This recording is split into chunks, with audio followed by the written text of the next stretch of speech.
Hello, everyone. Welcome back to Talking Reds. And in this episode, we will giving you the latest news and the transfer news for Liverpool. And we're starting with Alexander Isak this evening. A little bit on Virgil Van Dijk and what his comments after the game yesterday as well. Diaz's future at Liverpool. A little bit of update on who we could be potentially getting in the summer as well, and also Salah's Ballon d'Or chances. So let's start, boys, with the big news. Alexander Isak, the guy that finishes off yesterday, pretty much the goal scoring machine, the gunman, whatever you want to call him. He is absolutely incredible. A complete striker, probably best striker in the Premier League currently. The news on Isak has come out from Fabrizio Romano on a YouTube channel. So yeah, Liverpool have already made contact with people close to Alexander Isak.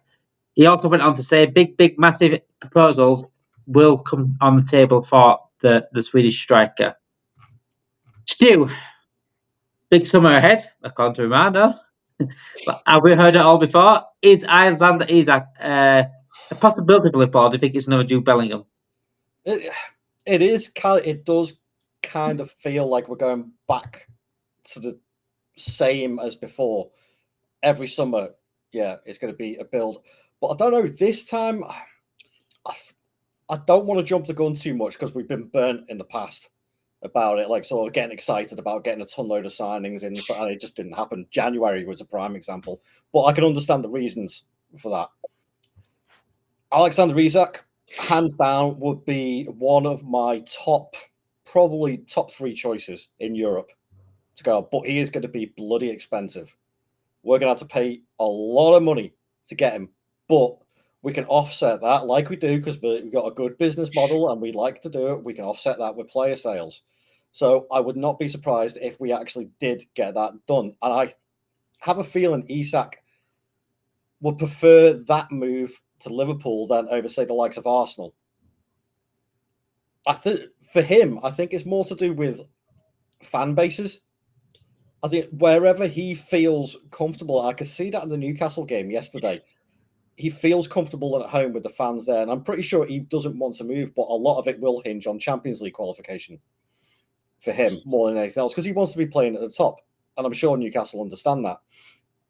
So, yes, Isak, please, we need a striker to score. I mean, other options I've got in my mind of who we could go for if we didn't go for him, and there are some people are saying that there aren't decent strikers. There's a lot of really good strikers out there. It just means that we have to shift out a few of our own players. But yeah, Isak for me is definitely in the top three choices for this summer. And boy, do we need him. Reece, what kind of money are we talking here? Do you think with Isak? Give me not a specific number, but maybe just a round. I think we got easily gonna have to pay over 100 million for him. I would like it to be around 100 or less than that, but I think it's going to be over 100. I think because I think Arsenal will be interested as well. There might even be other teams interested, foreign teams that are not even in the Premier League. With Isak as well, like I said, we need it. He kind of just showed again what we're kind of missing. That kind of lethal finishing in the box. He didn't even need to take a touch. It's just straight. Right place, right time, killer instinct, and you can't. That is a natural striker. That's what I'm trying to say. You can't really teach those things. And for me, what I've noticed as well, he's the only striker that kind of gives Van Dijk issues when Van Dijk does play against him. Not say he's terrible, but he does. He has a few times this season kind of made Van Dijk look ordinary, and that's kind of like I mean, I don't say those words lightly because obviously we know how talented Van Dijk is and the level that he kind of performs to. But yeah, I think we're gonna have to pay around 100 million, if not more. Stu, I've read it. Apart from Suarez, I don't think Suarez was like a striker like Isak. He was more of just a better all-round footballer than most. Yeah. Have we ever had a striker like Isak since Torres? No, not to my mind. Because that's the closest I can think of being like just like raw talent, pure. Recent-ish times, an out-and-out striker. We haven't had one since Torres. Yes, we had the phenomenal front three of Salah, Mane, and Firmino, but Mane played out on the left. Firmino was more of a deep line forward, so he was the creator. And again, that has been modelled in the revamp as such with Gakpo, Diaz, Jota, Nunez, and Salah, but the output of that hasn't been anywhere near what Salah, Firmino, and Mane were putting out. And yeah, what about Sturridge? What about Sturridge potentially? Oh, actually, no. That's what I was going to mention as well. Maybe I thought of Sturridge. Yeah, Sturridge was. Actually, no. Yeah, one of the strikers. Yeah, fair point. To be fair, I completely forgot about Sturridge. Yeah, I did. He was a great striker when he was fit for us, and he did get a lot of goals for us. Mm. But yeah, like I say, it's since those two, nothing really has stuck well enough. Prime example of this, I'm not going to mention the site on Twitter. I'm just looking at it. It made my eyes pop when I saw it. Jota, Diaz, and Nunez have only scored 3 goals in the last 41 appearances combined. And when you put in context, Mikel Merino for Arsenal has scored 4 and 7. And it's no wonder Salah is looking dejected. Because, again, if I'm scrolling up here, I've literally just seen it, that Salah is the contributor. Yeah, it was Lewis Steele. Lewis Steele, I think it is. Yeah, 51% of the goals this season have come from Salah alone. Yeah. That is not good enough from our squad. Nowhere near good enough. And it's no wonder he looks upset, pissed off. Dejected. He looks dejected. Yeah. I do think on another stream, though, we need to have a conversation about Salah. Because I understand that other guys are not on his level, but we can't keep making excuses that when he doesn't perform. Oh, yeah. There's no idea on this. When we do well, he gets all the credit. So for me, but I think we kind of got to have a conversation when it comes to finals as well. There are issues there. I do agree with you on that, Reece. But I do agree that obviously they're not. The problem we do have there is that beforehand we had Manny and Bobby, and they were at the same level. So if Salah didn't perform, if someone had an off day, there was always one of them performing. Whereas the problem, is I think the problem we had is when Gakpo got injured. I knew that was an issue because he was the only other one who was kind of contributing to a decent level. With Gakpo getting that knock, that I think took a lot of goals out of the team, a lot of creativity because Gakpo was on fire. Yeah, he was the only other one who was stepping up consistently. So I think he would have been all right if he'd been fully fit. Yeah. But again, things like 3 goals from Diaz, Nunez, and Jota in 41 games. That's a hell of a stat. For me, I realize it was that bad. I'd move all 3 of them on at the end of the season. Obviously, I'm not sure what slots. I agree, but I would move all 3 on for me. Yeah, I totally agree. The problem is though, I think Slot would have probably the same mindset as us guys, like move them on. But what the worry then is are they going to get replaced? That's the question with FSG. The likelihood is no. Well, with Diaz, we've always gone under. With Diaz, you only need a backup because Cody's the one left, so you only need a backup. Oh, someone to challenge.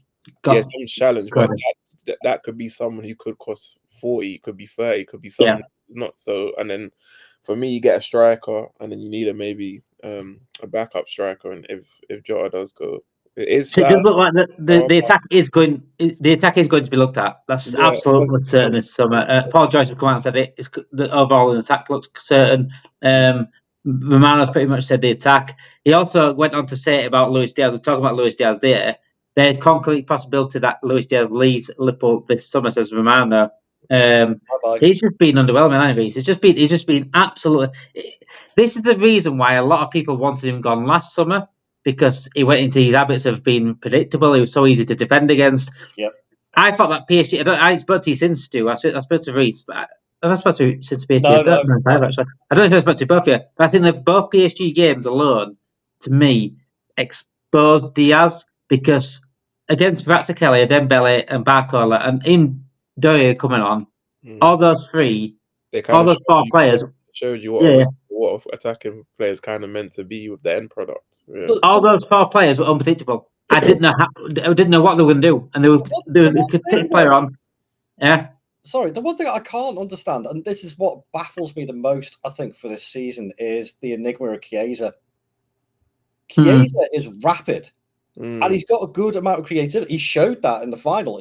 Between him and Elliott, they were the only 2 players that really stood out in the last 20 minutes. Yeah. And Chiesa has, I think, a goal contribution for every sort of 370 minutes, but that's because he's been used very, very sparingly this season. Yeah. What is the one thing that defenders in the Premier League hate to defend against?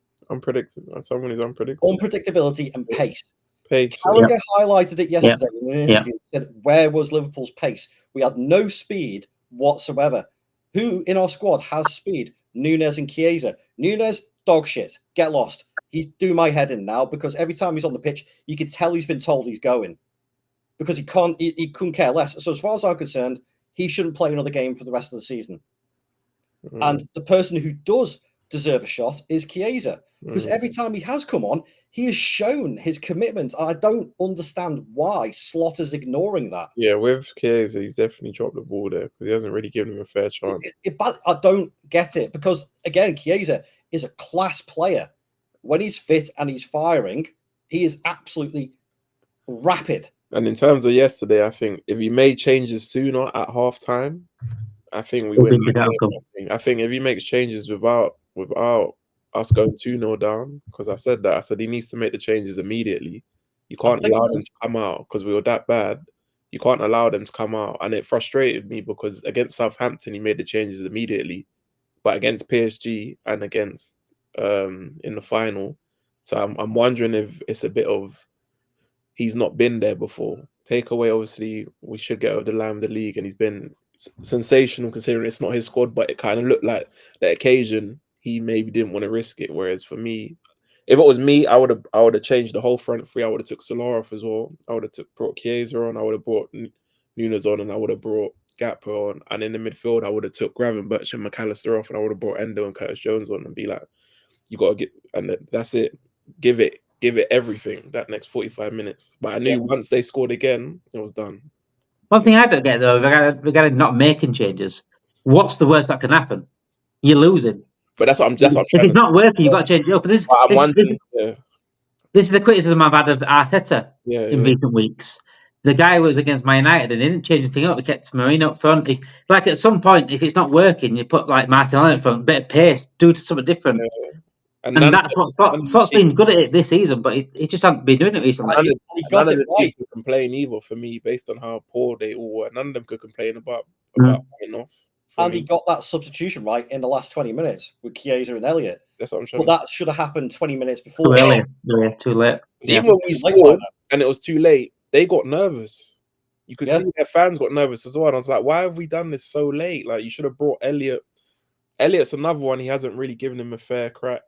And injuries haven't helped. He kind of brings him on to see out games. But if you notice, like Damon has said this over the last couple of weeks when we've done streams, we haven't been playing well. And when you're not playing well, that's when you've kind of got to bring other players in. So hopefully, I would like to see some of these guys come in for the last couple of games. I don't know if Slott's necessarily going to do it, but I think to get over the line, I think you need to start using a Chiesa, Elliott, Endo, Curtis Jones. You've got to use them a bit more.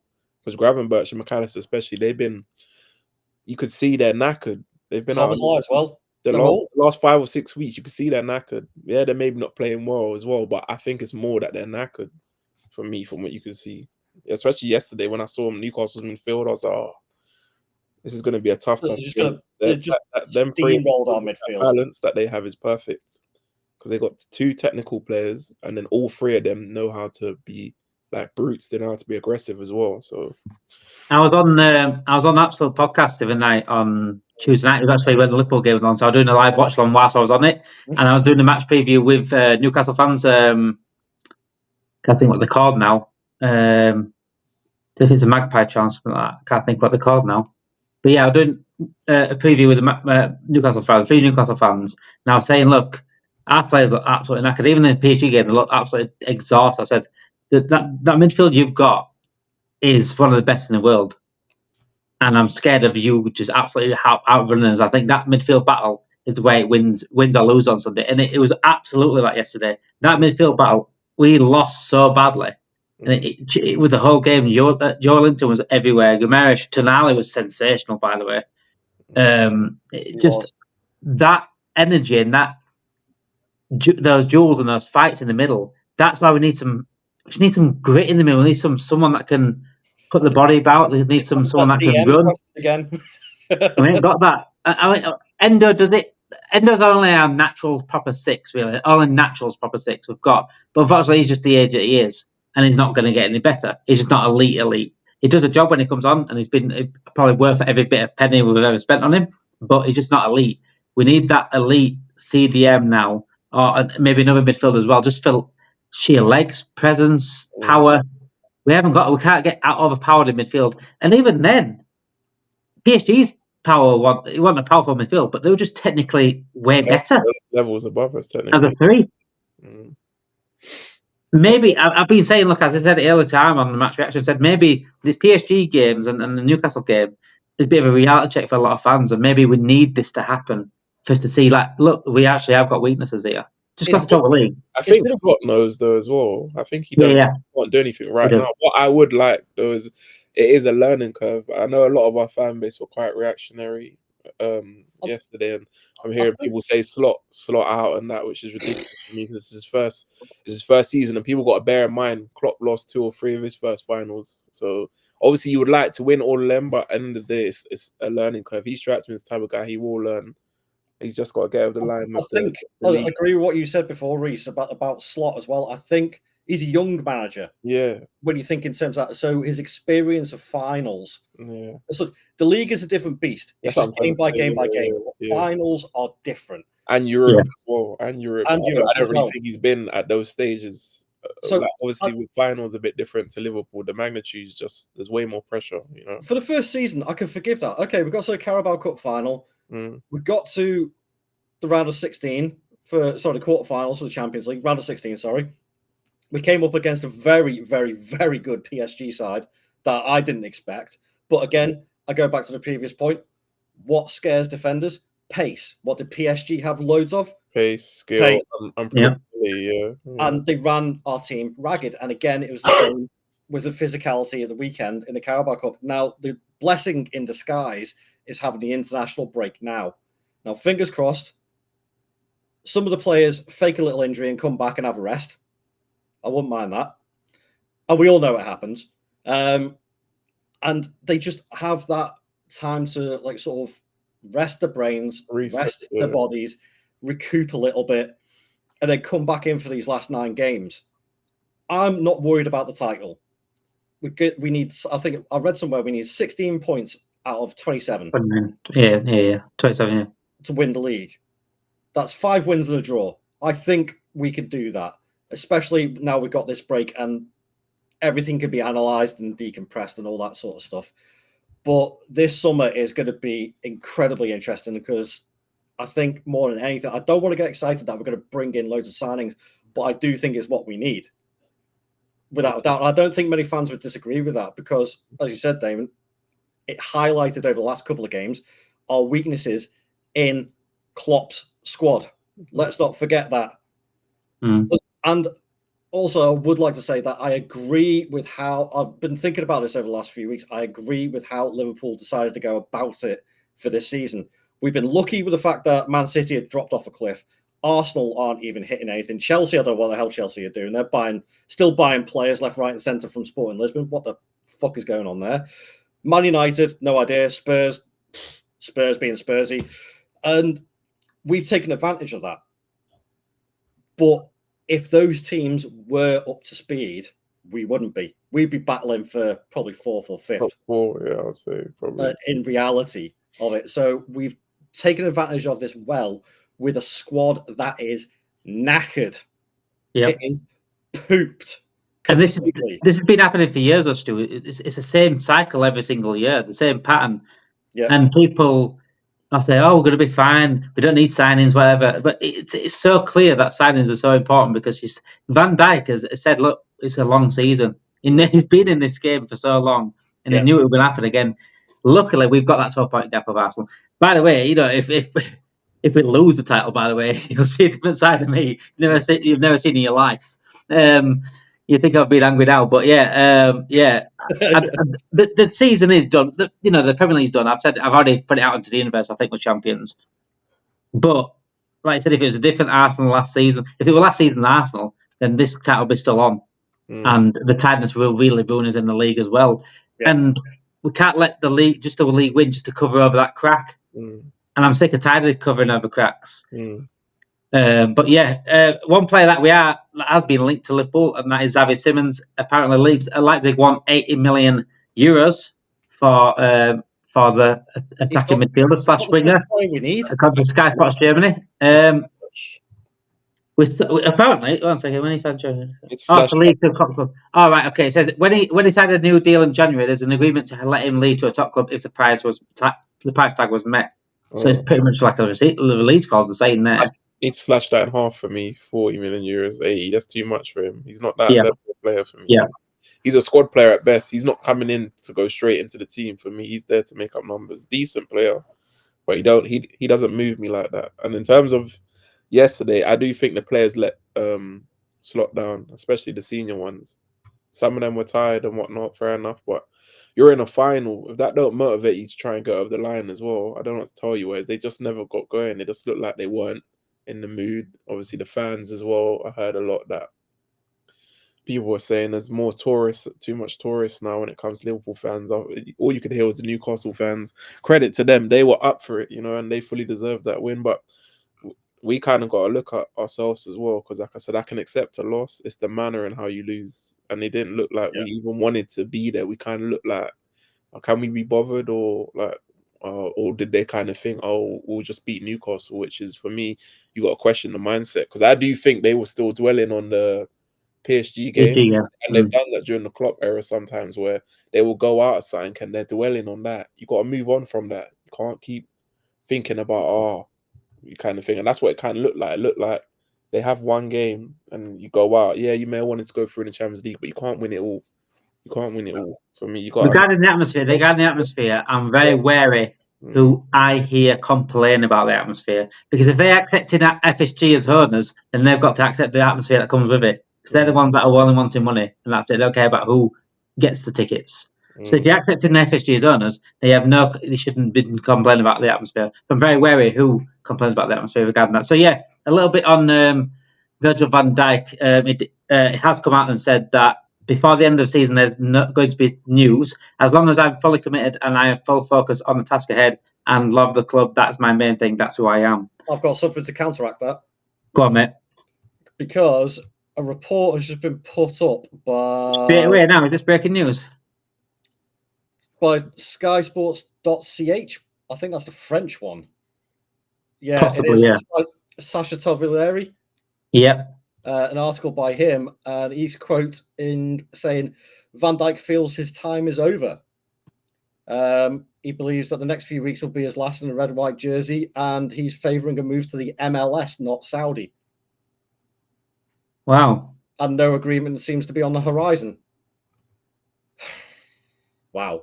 I'm not really reading into this stuff. Okay, but one line I want to say about what Van Dijk said here is that before the end of the season, there's going to be news. When I hear before the end of the season, that tells me it's like just so I get my farewell. That's what that tells me. The end of the season, see, the contract can go to the end of the season, and a certain date obviously it expires. He said, he could go past his expiry date and then still offer him a new contract still, because he's a free agent at that point. True. But when he's saying before the end of the season, there's going to be news, that pushes me towards the side of it's like please give me a farewell on the last game. I've kind of accepted the fact that these guys aren't going to sign the contracts. I personally think all three will be going. If it was a done deal and it was going to be done, it would have been done. It would be out now. Start of the season. Probably. Especially at like this sort of time of the season, like there's 9 games. Like, why not tell us if it's done? Because if it is done, then it just relax everyone for the last 9 games. I think all three of them are gone. I think Trent is going to Madrid, and Salah will probably go over to Saudi, and Van Dijk, if he goes to the MLS, he'll go to the MLS or whatever. This will have also a snowball effect on other players in the team. That's the worry. Konate's a big one, yeah. Konate's a big one.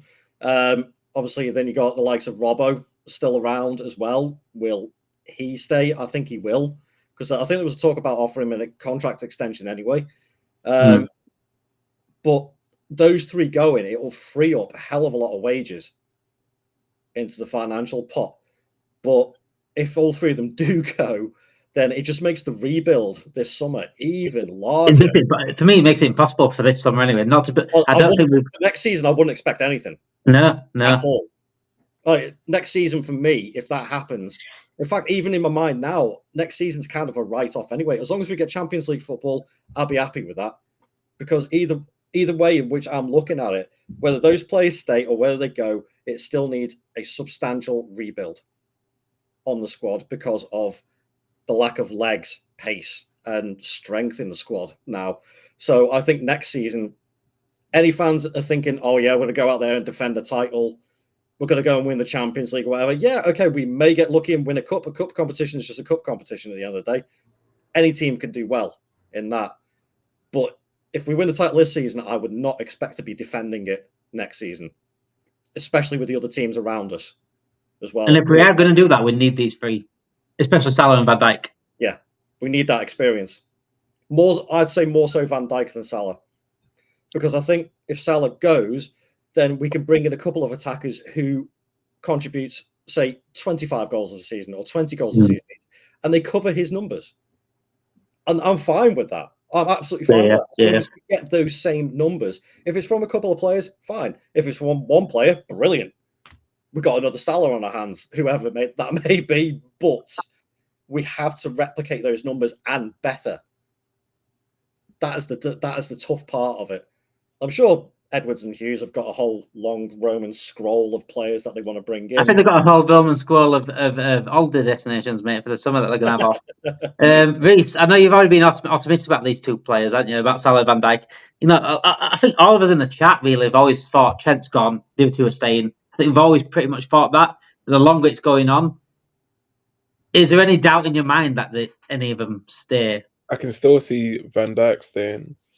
Salah, I'm not sure because I can't remember the source, but I'm sure I heard something of maybe a couple of weeks ago that he's willing to take a pay cut to go elsewhere, but he's asking for more money at Liverpool.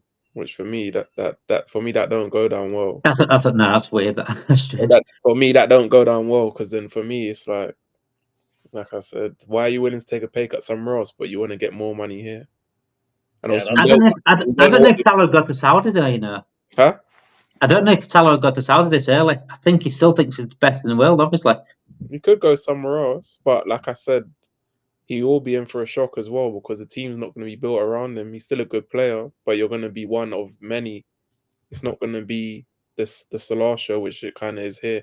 Salah, I'm not sure about because obviously, depending how much he's asking for, like I said, they're not going to budge like that.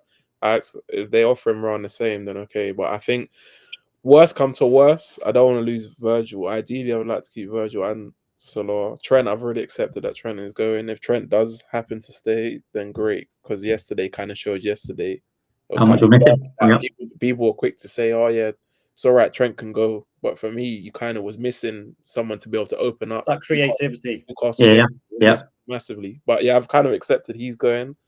Salah, I don't know if they're going to renew if he wants more. I still think Virgil could stay. I think that one we can't afford to lose because that centre back. Massive. He's still Matt Gay to replace him. It seems. No, but I think if they get Gay, I think that's for someone to come in. Like if Gomez leaves, I think it's a good signing if we keep Van Dijk. Yeah, it's a good signing for a Gomez replacement, but a Van Dijk replacement. It's not going to go down well at all. If it's a Van Dijk replacement, I'm looking at Slaughterback. I heard we've been linked with him, so obviously I don't want Van Dijk to leave, but I'm still hopeful that he stays. I'm not reading into none of this until towards the end. So we're always going to hear loads of things, and what I've noticed this season, whenever Liverpool lose, that's when media and anything tries to come out and try to make things worse because nobody wants Liverpool to win. That's why you see rivals and all that ganging up together and you hear people talking about the Premier League. This is the worst Premier League, and that. Whereas I do agree, the level's not what it was, but if anyone else was winning the league, no one would be saying this. It's just It's just bitterness. Trying to play it down a bit too much. Yeah. You know what I mean? We'll stick on Salah before we go though, because Salah, I think. You know what? Do you think he's waiting for Nunes' decision to go to Saudi? If he goes to Saudi, I'm not joining Nunes. I'm not going with that prick again. I'd rather go to the US or something. There's enough money. I'm trying to get away from this guy. There's enough money to go around there, you know. But the other strike I would have looked at for us is Alvarez. Obviously, whether there's a few out there, mate. There's a few out there. Yeah. No, I wouldn't look at too many. It would only be him and Isak in terms of would you? that level. One more. That level. Go on, Stu. One more. Openda at Leipzig. Do you think he's very versatile as well? Very versatile. incredibly quick. Yeah. And I look, hey, pace is pace. And He caused us a couple of problems in the Champions League, to be honest. I know we did win in the end. Go up front for Leipzig. Yeah. Lethal. They're good, very good. Yeah. So yeah, Salah, couple of bad games. Everyone's like saying, he's not in the Ballon d'Or race anymore.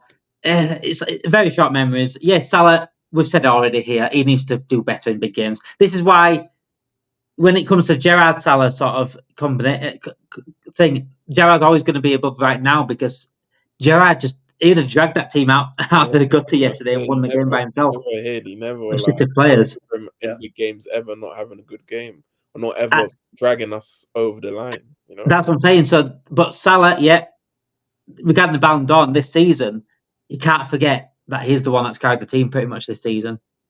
Just as I said earlier, 51% of the goals. That's ridiculous for one player. So he should be still in the Ballon d'Or talks. Let's not forget that, and we are going to win the league title. So he's been the main reason for that. According to Goal, Mohamed Salah is ranked first for the Ballon d'Or. He's now gone to 6th. And after 2 games, even Ballon d'Or, I'm not really fussed about. Who do you think? Right, before we go there, Reece, who do you think is going to win the Ballon d'Or? Who do you think you should win? Two answers.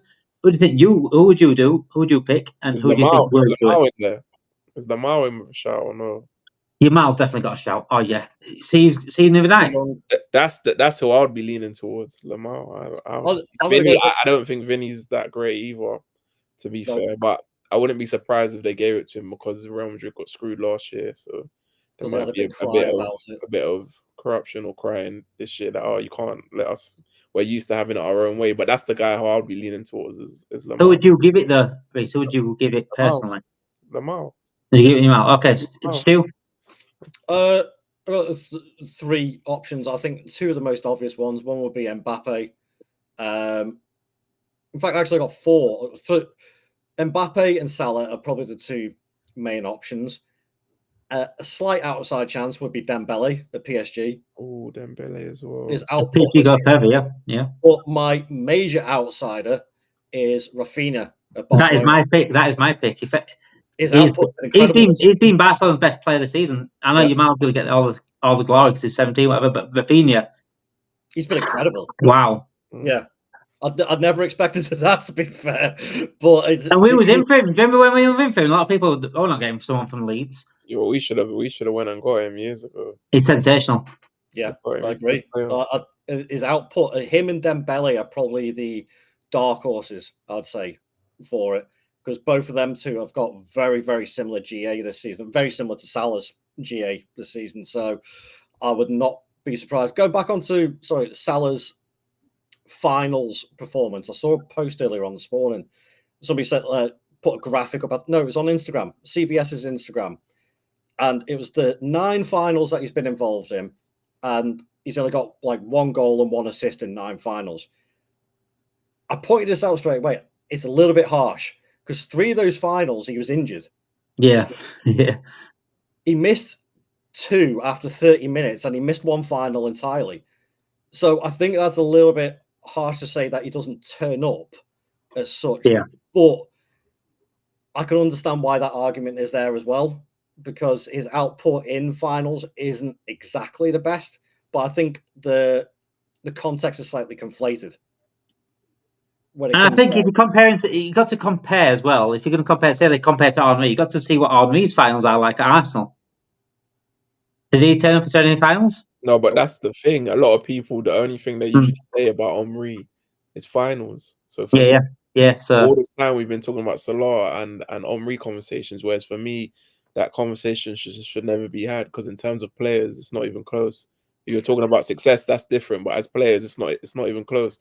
But all this time we've been sleeping on Salah when it comes to finals. It's only just started coming out now. But obviously, it's each to their own. It's each to their own. But I do think the fan base glaze Salah way too much. I think he's a good player, but I think people go on about him, and even if he's to leave or not, what are we gonna do? That stuff really frustrates me, because we've had so many great players. You will find a way to move on. I'm not saying if he goes, that means you're necessarily you're gonna win the Premier League. I'm not saying that, but you will find a way to move on. Everyone acts like they don't know what we're gonna do if Salah leaves, and it's like you've had great strikers. You've had Owen, you've had Fowler, you've had Torres, you've had Suarez, you've had Rush, you've had Dalglish. The names are endless. You've had so many forwards. I think the worry is, though, mate. I think the worry is that fact that without selling a Coutinho, are we going to replace Salah's numbers? That's silly, but like we said, you said I saw on one of your streams. We have the money. It's just whether they spend it or not. That's like, is it going to get? Is it going to get? Yeah. That's what I'm saying. Is it going to get? Yeah. For me, they haven't backed him. They have to back him. If it was Klopp still here, that's different. Then they might try and do a little something like that. They haven't backed him. They have to back him. I swear, John Henry's got some sort of safe somewhere with Caicedo's money. That Caicedo bid, where that Caicedo bid? Honestly, I need to know where that money is. There needs to be an internal investigation on that. FSG headquarters in the safe, gold bars. It's in John Henry's fucking sofa, isn't it? He's just sat on it every night. It's interesting how the press are jumping over every single player link to Liverpool now since yesterday. Because the PR is ridiculous. As soon as we lose the final and PSG, Fabrizio Romaно's out, it's going to be a busy summer, guys. Honestly, if people fall for this anymore, it literally is copy paste. It's Control-C, Control-V every single year. Yeah. I got tired of writing about it, and I'm getting tired of talking about it. Yeah, Jeremy Frimpong. Apparently, Arne Slot is in contact with him. Probably, I don't know. What lost yesterday, so it's fucking games finished. In contact with Isaac, in contact with Frimpong. No, it's ridiculous. It's like they have the money. It's like they have the news in the background, and they just release it at just to appease fans, and then fans will fall for it, and then come some around.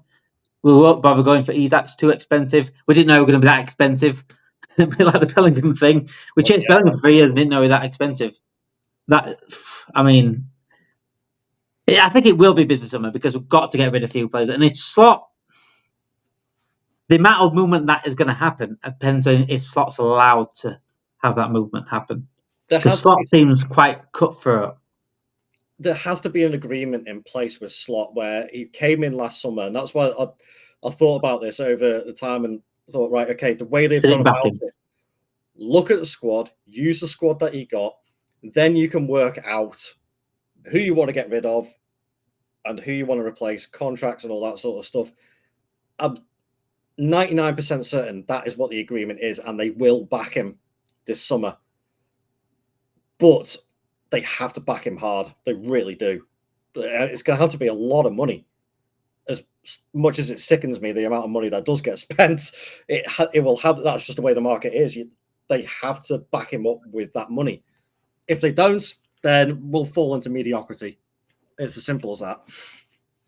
Whatever happens, guys, in this summer, make sure you are following this channel because we will give you updates as soon as we sign a panic loan on the last transfer window day. I'll make sure I will be here for that.